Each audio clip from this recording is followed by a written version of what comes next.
Hello guys, good evening, good morning, good afternoon, good evening, all, because it depends on what time whoever is going to watch this clip will be watching it. So guys, it's your girl Viola here. I know it's been long, we've not been here, been busy a bit, just work here and there. So I'm so glad to have this moment to come and speak to you guys, especially the young moms that are out there trying to struggle to make it up for their babies. Okay, guys, today I'll talk a bit about myself, my life as a single mom.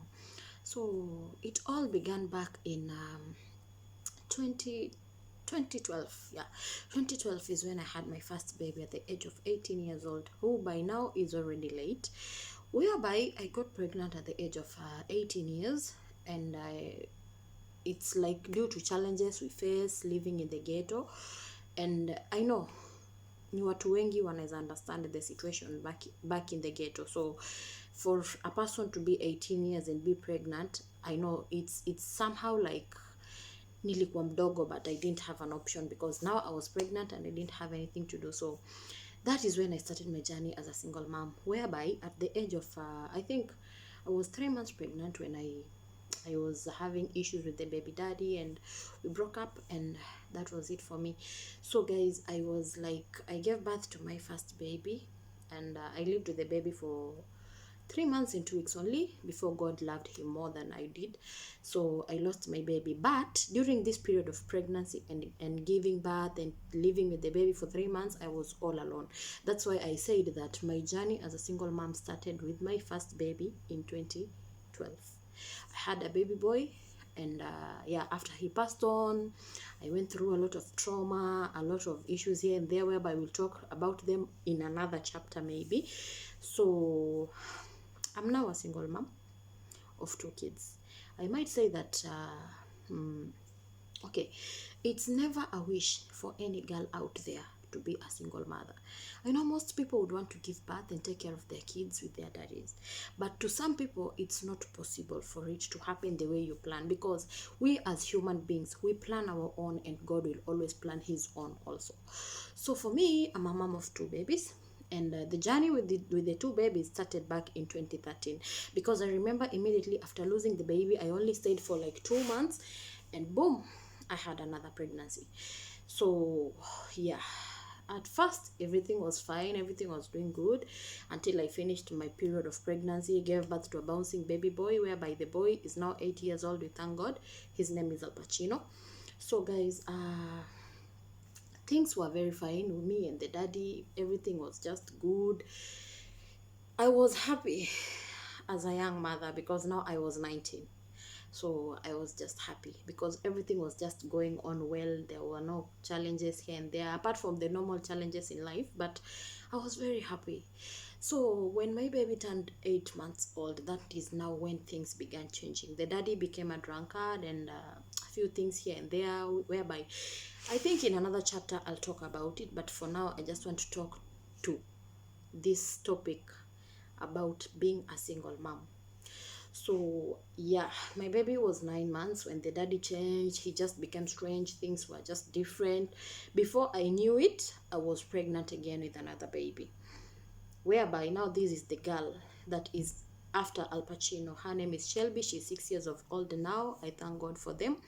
So guys, I've been having my 2 babies ever since that time. I've been trying to struggle here and there.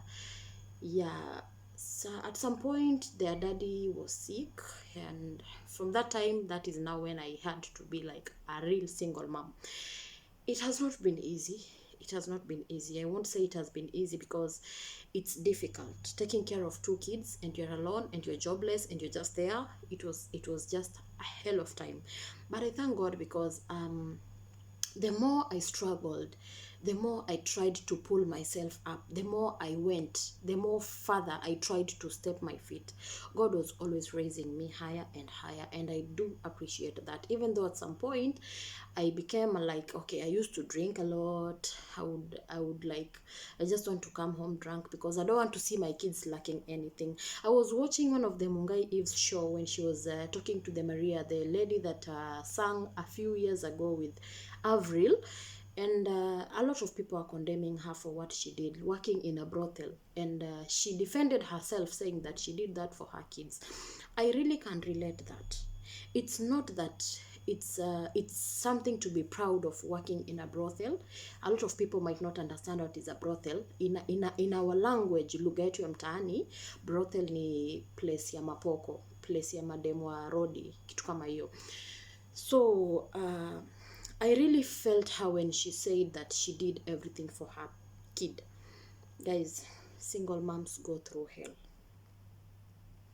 To be sincere, single moms go through hell. We find ourselves doing things that we are not willing to do, things that we are not planning to do, things that we never imagined that we can do just to make our kids happy. So don't mind my uniform. I just came back from work, guys. That's what I'm telling you. Single mothers out here are really hustling. Anyway, as we continue, I remember back in 2018, I traveled to Bahrain. I wanted to find a good life for my kids because I was now tired of Kenya, and I used to hear people say that out here you can have a fortune and you can just find yourself a good place, you can just work and take care of your kids. So for me, as a single mom at that time, I just wanted a good life for my kids. So I decided to travel, and it happened the way it happened. I've spoken about it in the previous episode. And yeah, I worked for 9 months without a dime. I went back home. My kids are there looking at me. Guys, it's so emotional, it's so painful knowing that you're coming back home with nothing, empty handed, to come and face your babies. And I remember at some point my son asked me, "Mom, why don't we have a dad?" I didn't know what to answer that kid, but instead it turned me to a drunkard. Guys, I would go, drink, come back drunk, sleep, wake up the next morning, try to find them food for breakfast, lunch and dinner, and after that I would go drink, come back drunk and sleep, because I'm trying to avoid the questions these kids will be asking me. So guys, it has been like a challenge to me personally. That's why I said I understand it when she says she was doing it for her kids. I would do things like, guys, nimepiga hadi mjengo Westlands. Yeah, I went to the mjengo because of my kids. I need them to be good, I need them to have food, I need them to have everything. So, but at some point, now after coming to Qatar, things were a bit different, because now it was through my son that I realized I am a mom and I am a father at the same point. So I have to be me. For them to be strong, I have to be strong. It wasn't easy at all, at all. One day he asked me, the same boy, he asked me, "Mom, when will you stop drinking? We need you. Can you find time and talk to us?" It wasn't easy. Guys, it wasn't easy. Single moms are struggling out here. And I pray that every single mother out there will find it in a proper way to take care of her kids.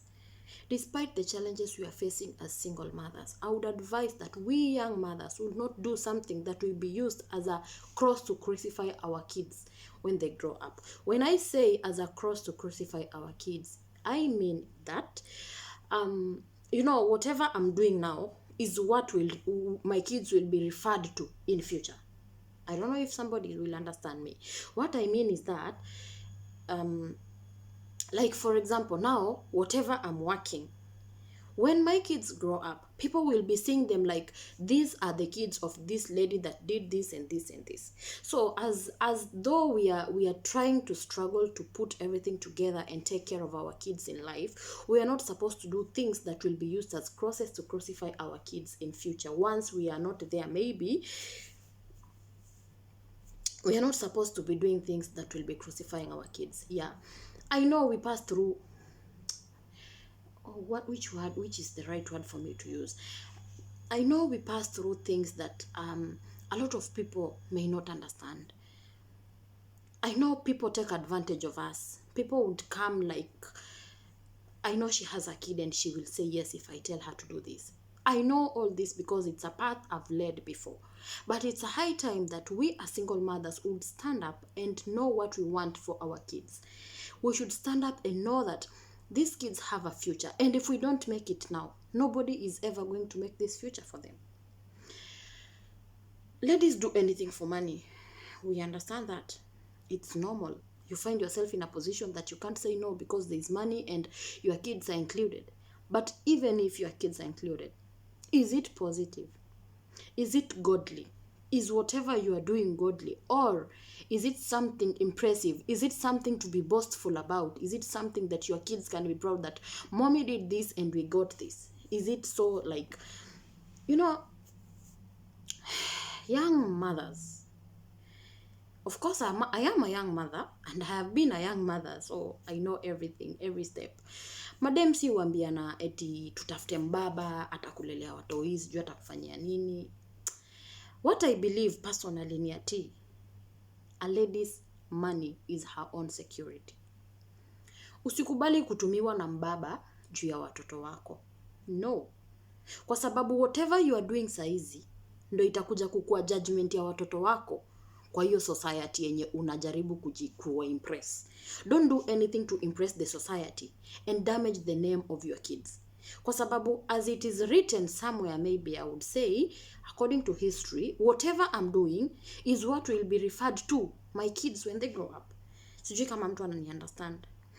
For example, saizi, mimi nipatane na mtu. For example, nipatane na mbaba. And then akwe anatake care watoto wangu. You know, even when the kids will be growing, society itakuwa inaona like, wachaneni na hawa walilelewa na mbaba fulani. You know, if they do anything, watakuwa condemned in a way that, hizo ni characters za mbaba. You understand, guys? So, it's not an easy thing, we know. It's not an easy thing. Lakini despite hizo challenges zote mnapitia madem, usikubali kutumika juu ya watoi. Usikubali mtu atake advantage yako ati juu uko na mtoto. No. Your kid should always be the first priority. But being the first priority doesn't mean utakubali kutumika juu ya mtoto. Uharibu jina ya mtoto. Si yako inaharibika. At the end of the day, sisi, like for example me, now, I'm just living for my kids. My time would come soon and I'll be gone, and who will remain behind? My kids. And what will be there for them to be spoken about? Like wase watakuwa naona watoi wangu watakuwa wanasema nini? Huyu ni ule mwenye madhaki alikuanga poko. You understand? So like we should try to do things zenye hata kama ni kitu ndio inakuingizia do, at least ikwe ni kitu positive manze. At least usiache umechoma jina ya watoi huko nyuma. Unajua, in my time when I was growing up, ulikuwa unapata mtoto amegrow, unasikia huyu ni mtoto wa mwizi fulani. You understand? I just want us like young mothers tujaribu kucover that part completely. Tujaribu kufanya kitu positive, kitu hata the society ikiangalia inaona udem kuna venye anajijenga positively na like ni kitu legit. Ni kitu legit like Maria aliongea kitu. By the way, hiyo show ndo imefanya nika decide leo kufanya hii vlog na nika decide to talk to people about it. Udem amesema alipata do Maria na hakujua kitu ya kufanya na hiyo do. Na akaiwest na that's why alikuja ku end up venye ame end up. Akajipata anafanya job na madem wa rodi, vitu kama hizo, of which ni normal. Hatuwezi mjudge. For real. Kwa ule mtu amegrow ghetto, ule mtu anajua maisha ya ghetto vizuri sana, uwezi judge them anafanya job za road. That one I'm so sure about it. So, udem aliongea kitu na nikaona like, as a young mother, I would rather talk to my fellow young mothers, mkae chini mjifikirie. Nugget. Tusikuje ku end up venye yeye ali end up kujipoteza kivyake, like she was completely lost, anasema ndo anajaribu kuinuka. So instead you lost and then ndio uanze kuinuka. Why don't you do something before ukuje ku lose? Like ni vitu mom tunapitia. Hiyo nayo I'm so sure. Machali kututumia, msee anateka advantage yako juu anajua uko na mtoi na hakuna kitu utadu. Maybe for example umeitisha mtu do ya food juu watoi wako hawana food. Msee anaona tu the only way anaweza kupatia hii doni ya kufanya kitu fulani ama umfanyie kitu fulani to pay back. So it's very normal, but despite the fact that mostly unapata tunakuanga manipulated na machali. Hao wanaume tu wametoka tu kwetu sisi. Still tunaweza wamenta. Hao machali tunaweza wakalisha chini na tuwaoneshe hivi venye unadu sio right. And I'm so sure wanaweza tusikiza. But sasa sisi juu tushawaonyesha tunaweza cheka na hao na wanaweza tufanyia venye wanataka juu tuko na watoi na hakuna kitu tunaweza do. Inakuwa ndo hivyo. Onesha mwanaume, my dear, yes niko na watoi but usinichukulie advantage. It's either unisaidie ama uachane nayo. That is it. Like usikubali kutumika ati msee akwambiange si uko na mtoto si unataka do ya diaper so lazima unifanyie venye nataka. My dear, that's not the right road. Huyo mtu anakudanganya hivyo ndio atakuja kukuongelea vibaya kwa mabeste zake, upate ukipita bezu unasikia unaambiwa wewe kwenda huko wewe ni kiraka. So ladies, please, it's just a simple advice, and it's like I just want to motivate some of you, I just want to challenge some of you, I just want to encourage some of you. It's never the end ati juu sasa you are now a single mom ati inamaanisha sasa utaanza kukua poko, sijui utaanza kufanya nini so that you make it in life. No, that's not the right thing to do. Me, I believe ukipiga tu hustle yako mzuri, naye God pia anakuanga tu anaona ma single mothers. Enye God huona ma single mothers, and trust you me people, I'm a very good example of that. Mi nimelea watoi wangu saizi nikiwa peke yangu. Siwezi kuambia ati kuna mtu ananilelea watoi juu hakuna mtu anajua venye watoi wangu wana feed, venye wanaenda shule, mali wanaishi, venye wana cloth. Nobody knows, it's me. Na ni kwa nini nafanya job yangu ile kidogo nimeget, I try to manage them. And another thing, wakati uko na watoi wako wana grow, try kuwaonesha this is what I have and this is what you are supposed to manage. Usiende kuonesha mtoi unataka kushinda umempeleka out kila Sunday, mtu yangu na wewe una do. Unataka kujikompea na watu wako na mababa huko, na wewe mwenyewe unajijua wewe ni single mother. Nani kila mtu akae kwa lane yake. Ukijua hauwezani, lea mtoi wako in a way that ajuange my mom doesn't have this and I cannot force her to have this, na ni hivyo. Mtoi ata grow up akijua enyewe my mom ame struggle. Una get? Lakini sasa unataka uone ati fulani alipeleka mtoi out, alipeleka mtoi photoshoot, pia mimi lazima nipeleke mtoi wangu photoshoot. That's not the right thing to do. Ni ile tu kwa hii life ni yani venye umejikubali. Kitu ya kwanza, just accept yourself. Just tell yourself, yes, I am a single mom. But that doesn't change anything. I change anything. Haifai sasa nijichapishe ni parare juu mimi ni single mom. No. Bado uko soko, bado uko fiti. Lakini despite kukua soko pia, choose the right path. Jipange na life yako. Usikubali msee akuja kukalia design ati huyu sinajua kona watoi. So atajua kona watoi nikimwambia afanye hivi atafanya tu. Guys, si easy, but tukistruggle tutasaidiana na tutafika far. So I hope to for that little story about myself, maybe kuna mtu ananisikiza, atanisikiza mahali, kuna mtu ataniwatch mahali. You people should know that being a single mother is not the end of you shining out there. You can shine out there as a single mom, a young single mom in that case, mpaka society kwa inakuona like you are that role model. Unaget? Mpaka wale wenye wako kwa ndoa wanakuona hivi wanasema yes, this is the life we want. Wanatamani kukuwa single mothers, but it's not easy. So in short, jaribu tu kukuwa that good example kwa watoi wako. Jaribu kufanya tu vitu legit. Jaribu tu kujishikanisha na the right company of people. Even though hata kama hakuna company ya wasee, ishi life yako hivyo ki one man. Me, I believe every man for himself, God for us all. Lakini hata kama ndio every man for himself, fanya vitu yani unajua hata wewe mwenyewe ukijaribu kuangalia si kitu mtagombana na mtu ati mtazozana, ni kitu clear, kitu right, kitu yani kitu legit. Una get?